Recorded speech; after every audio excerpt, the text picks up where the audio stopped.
Well, I signed up for my channel's name, which was in 2014. Yeah, 2014, because I was actually unemployed at the time.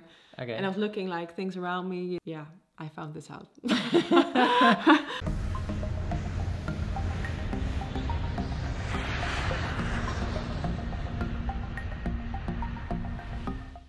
Hey guys, welcome to Michelle's channel.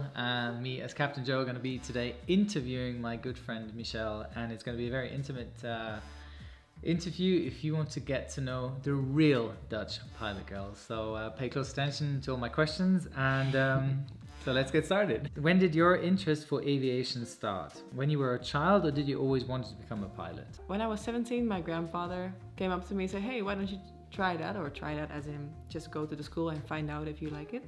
So I did that, as with many other studies, and the other ones I didn't really like or didn't really show interest in, and I went to a lot of things like the lawyer stuff. I went to, you know, astronomy kind of things, everything, and also the flight school. And then when I was there, I immediately felt like, yeah, this is it. And I don't know how I didn't came up with this earlier, if you know what I mean. When you told people about it, that you want to become a pilot, what was their first reaction? Did you get any support or hate or? Well, initially, like, I thought, okay, yeah, I'm gonna try this. I, of course, didn't know, like, I would actually become this, but parents said, well, okay, if you are, like, happy with this, then of course we will support you, but they were not, like, really happy, of course, because I had this, it's a loan of 150,000 euros in the Netherlands. My dad told me every day, do you know how much 150,000 is? Are you sure you want to become a pilot? Like, every single day. And he's like, you know, I've not been sleeping this night, you know why? And I said, well, of course I knew. Yeah, because, you know what it's like to have a debt like that? It's not nothing, eh? You have to pay it, and you could be on the couch for 5 years. Like, so I was very sure what I was about to sign. Yeah, so of course they supported me, always, but they were very clear. You know what you're starting. It's a similar story with my parents, absolutely. But eventually you got the support in terms of financially and also well, mentally. I think you always have to have your family as exactly, because they were completely okay with it. What was your childhood then like? Would you say you grew up as a child to being very active or very quiet?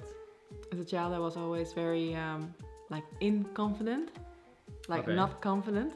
I didn't know what I wanted. I was very like, I should have be a little bit harder, actually. Yeah. Then I went to high school and I did like this kind of course for it, actually, to become a little bit like stronger, as in to defend myself, because I was very, everybody was like, not bullying me, but yeah, I had some rough times. Then after that course, actually, it completely changed. And that moment I was just like, that was in high school when I started, I think 13 years old or something like that. Yeah. And then just normally, but as a child, quiet like that. Okay. Yeah, as a baby, terrible. Okay, my parents told me. Okay. Well then, now that you are a pilot, do you think that your personality has changed from, you know, if you can regard in terms of your childhood and to your personality now? Would you say it's a complete change? Or? I think so, because like you must have experienced as well, I guess. You have to take a lot of responsibility at a young age, right? You are 19 and then all of a sudden you are in an airplane, and there are a lot of things which come to that, which otherwise, for sure, in my case, I would not be exposed to. Like a lot of responsibility, a lot of like decision making. Of course, at some point I will probably have experienced that, but not so early and all at the same time. So yeah, I would say yes. Completely changed me, yeah. I want to say that I think my multitasking skills have improved over the time, I think. And also in decision making, is actually a good point. What was your then first step in becoming a pilot? So you decided you want to do this, but when and what and how and where would you go to and what kind of flight school and so forth? Well, I went to these flight schools. I chose one. I chose the one which I knew a guy from, which was already working at the airline. So I knew that, okay, at least this school has one guy which is hired, you know?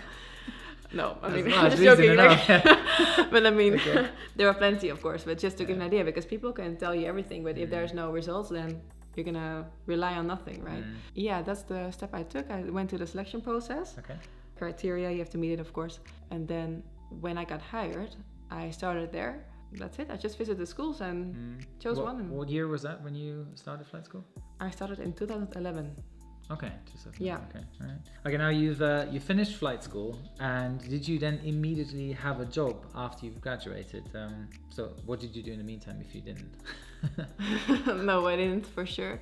I graduated in a crisis, Okay. like a lot of pilots did. 2013, nothing was going on. Okay. Everything was quiet, and I was flying.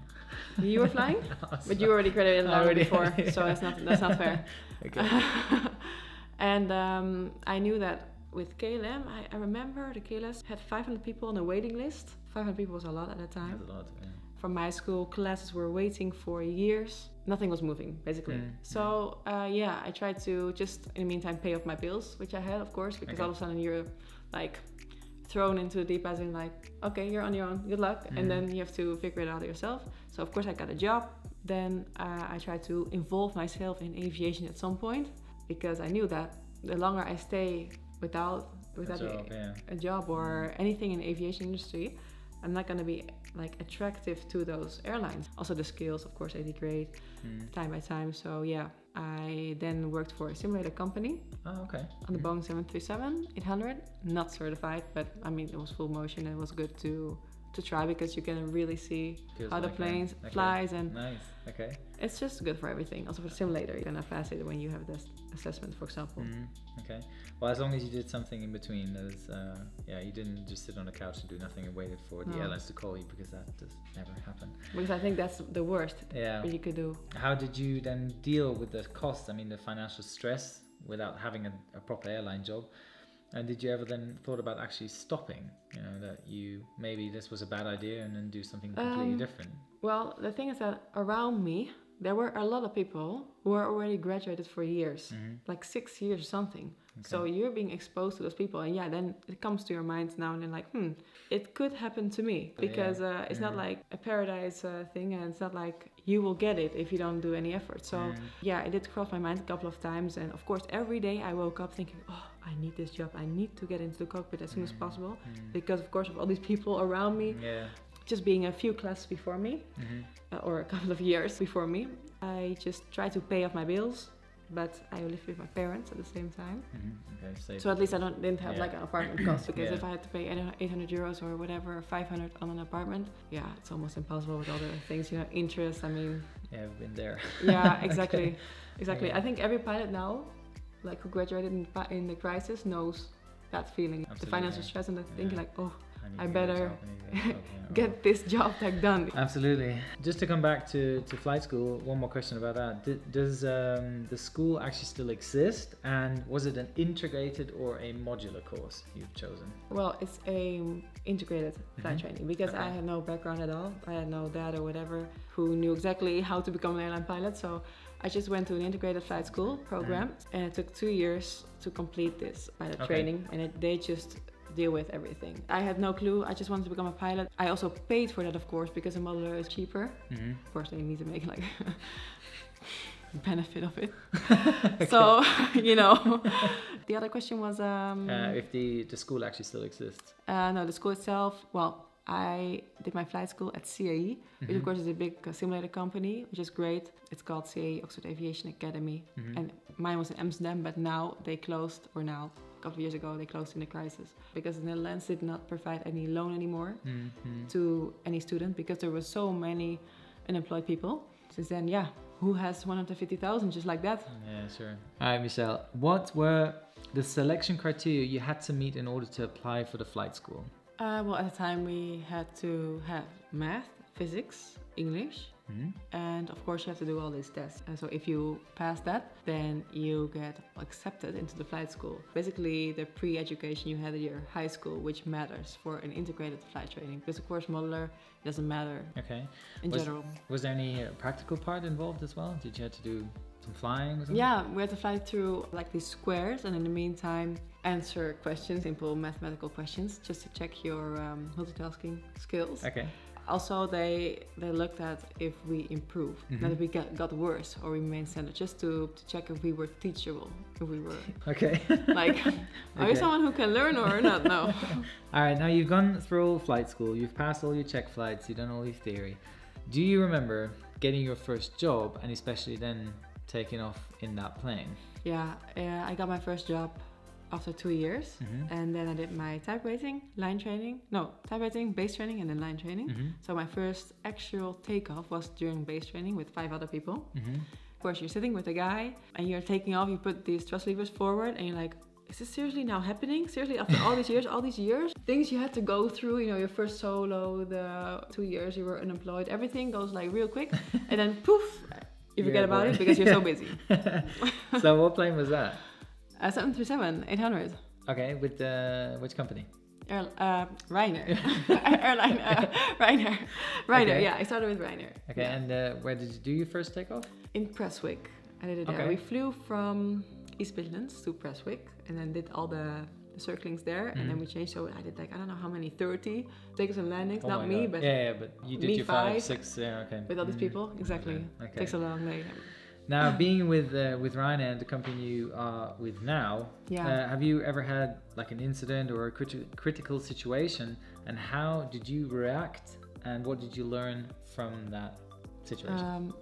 I think that they're always happening like these small things with like to grab a curious like a checklist now and then, but nothing really big. And especially in Ryanair, the planes are so new. Of course, I had things like medical emergency, generator, off bus. Well, many things, but like not like. You can recall that they were so critical. No, exactly. I had bad weather. Oh, nothing insane. Okay. Now, flying with Ryanair, the current company now, I assume you've seen a lot of destinations. And is there one in particular you really like, and why? Well, I like all the ones with the challenging airports. What a surprise! Yeah, what a surprise! Yeah, because I don't like the straight in ILS and land. So every airport which has a turn or it has something special, something where you learn from, or it's really nice. I like those, like Samos or Mostar or Bodo or Keflavik. Keflavik, oh nice, okay. During your time as an airline pilot, you also started a YouTube channel. When did you start it, and how did it, would you say, impact your life or change your life? Well, I signed up for my channel's name, which was in 2014. Yeah, 2014, because I was actually unemployed at the time. Okay. And I was looking like things around me. Yeah, I found this out. Well, my brother actually pointed it out to me. He said, like, you know, these girls are doing all this stuff, you know, on YouTube. Why don't you do something? I was like, oh yeah, makeup, why not? But then I signed up for a name and I had completely no passion for it at all. So it would just remain, you know, completely without a video. And I had, of course, tons of videos of flying. So I just uploaded one, which is now still #1 on my channel. Good. And from there, it started actually. Okay. So there was a point you changed your channel name to DutchPilotGirl? Yeah, I think 2 years ago. Okay. Because before that I had like this makeup kind of name. Because I still thought I was going to do that. Okay. But I learned from those things. Yeah, you learn from your mistakes. So now that you are a pilot and you have a social life to keep up with and you have YouTube channel to keep up with, how do you all get it together? To me, it sounds very stressful and a lot of work. Yeah, it's like the same with you, right? I mean, it's like, yeah, I like it, you know, it started as a hobby. It's good, but then all of a sudden the hobby turns into something you have to do at some point, or you feel pressure on, of course, a bit, because your followers expect something, and of course you're just flying, you know, you're just like working in the meantime. But it's part of the deal, no? It's part of the deal. Pilot is my #1, and then YouTube if I have time, and then Okay, good. Any negatives you've experienced in regards of the YouTube channel? That's something you said that was really like a bad experience? Not really bad experiences as far as I can remember. Of course, you always have like some negative comments, but whatever. There are many positive as well. Thank God, you know. No, so actually, not that I can remember. And I did only crazy things because of this. I did things which otherwise I've never experienced, like meeting you, and that is great, I think. Absolutely. Yeah, I think the both of us, if we ever get married, not the two of us, but I think she's become such a good friend of mine that she's the person I would invite to my wedding. Yeah, so imagine, you know, you could never thought that there was. Like, I wouldn't have never thought of that. No, exactly. If YouTube would not have been there, we never met for sure. Same with all the other social media channels, right? Also Instagram and stuff. Yeah, absolutely. Now, the first thing you do when you arrive at your destination, like the hotel, well, out of the plane into a hotel, what do? What is get rid of my suitcases, of my stuff, and then I go into the shower because I think this plane is really dirty. So You know, I just feel, I don't feel myself, you know, like after I don't know how many hours spending in that plane. It's nice, but to get my mind clear as well. And then of course turn on the Wi-Fi, like you said, and then and then maybe have a drink with my colleagues. Maybe have a dinner with them, or do something nice if we have time. Of course, if we just had a crazy day, then no way, straight to bed. Depends on what we had. Okay, good. Okay, now you've spoken about the hotel and going out with your colleagues. Is there any diet you keep up with, a sports program you keep up with to maintain in shape and have a healthy pilot lifestyle? Well, I should do sports more often because I don't really do a sport. Like a gym, it's not really my thing, let's say it like that. So yeah, I do care about my food or my diet, as in, I don't want to call it a diet because I don't feel like it that way. I just care about gluten and sugars. Also, I notice when I take the sugar or when I just take something with added sugar, it deteriorates, my concentration, my focus. And if I then have to fly like hours from that moment, I mean, it's not good. So I try to avoid it, Good. And also with the pastas and pizzas everywhere, I mean, it's crazy. So I try to avoid that, you know, in Italy especially. Okay, all right. Yeah. Well, there's one very important thing I want to point out and also want to ask you about, is that you wrote an ebook for everyone who wants to become a pilot. It seems like a lot of effort to do that. What was your goal? Why did you do it? Well, I got a lot of questions from many people sending me emails. Thank you for that. But a lot of those emails were the same. And I noticed that I spent so much time like next to the videos, next to the articles, next to, you know, all this stuff, on the same questions over and over again, but just to another person. And I thought, you know what, this is not efficient. Let's just make a book which contains everything I think you need to know and I think would help you becoming an airline pilot. Things I didn't know when I started, all the questions people asked me, because I just included everything from beginning, during the flight training, and after getting the job. So what can people then expect when they read it? Is it a guideline? Yeah, it's more of a guideline. Okay, and step for step on how to approach it. Do you really want to become a pilot in the first place? Is it something is really your passion, or did others show you how awesome that profession is and you should do it? And are you actually aware of what your life will look like when you choose that career? It's not going to be a 9 to 5 job. Good, well, depends on, you know, and that's how I started, and just from there till completely the end. As long as you're also honest in mentioning some of the negative aspects. Oh yeah. That's, to me, think is really important. Exactly. And also, I hope you've resolved a lot of the abbreviations, because if aviation is full of abbreviations and it's just horrible. I didn't understand a single word when I read the first book. It's just, everything is so clustered up. Yeah, so I definitely highly recommend you guys to get that book. The link will be in the description box below to check it out. I have one more final question, Michelle. On your bucket list, what do I see there? In terms, let's just go in aviation. That's very wide, It could be, mine's pretty wide, so I assume it's even wider. But just the bucket list, what you want to see and achieve as a pilot. As a pilot, well, I would like to try many different things, not just one. But right now, like, of course, captain is one goal, Everybody has that, I guess. But which plane? There are so many different types of operations. Yeah, it's true, because people ask me, do you want to fly cargo? You want to fly passengers like that? Do you want to do the long haul? You want to stay the short haul? Do you want to become a captain? I mean, it's just about the priority of what you choose, because if you want to become a captain, I'd rather just stay here for a few years and then it's done. But then you're stuck to the 737, and then if you want to go somewhere else, well, actually, I would like to try everything. I would like to land the A380. I would like to land the 747, the 787, the 777. I would like it's a third pilot. No, I want to land it. Okay. So all these things, but I cannot do that, of course. But yeah, if I could, then if I could take a course which takes you through all the planes and then decide, would be nice.